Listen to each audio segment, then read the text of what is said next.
coach. I mean, even though they were amateur, they stuck to the task. You can see that they were not over, and even though they were probably 16 or 17 years old, they stuck to the task and did well. Coming into the game, when I speak to coaches before every game with you, they talk about how Cavaliers suits the pressure and builds from the back. Builds like that. Perhaps you have to reach it, you win on the class. No.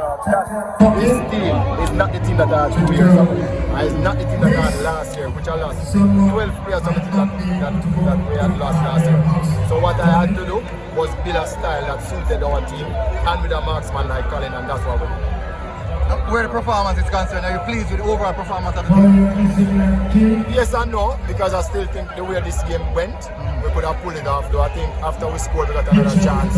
We had about 3 persons in the box. The young side just had to play it across, and it would have been 2-1. And then if you look at how we lost the game by 2 corner kicks, which is kind of uncharacteristic for a final for someone to lose a game by 2 corner kicks. I can't remember that. I mean, the last time was 2002 in the World Cup. Zidane scored 2 goals, but that's how it goes sometimes. Yeah. So what next now? Preparation for the club championship? Yeah, but again, we have a little problem because about 7 of these players will go back to school. So we have to difficult task. Well, you and Mr. Speid, will work it out. Yeah, I will. All right.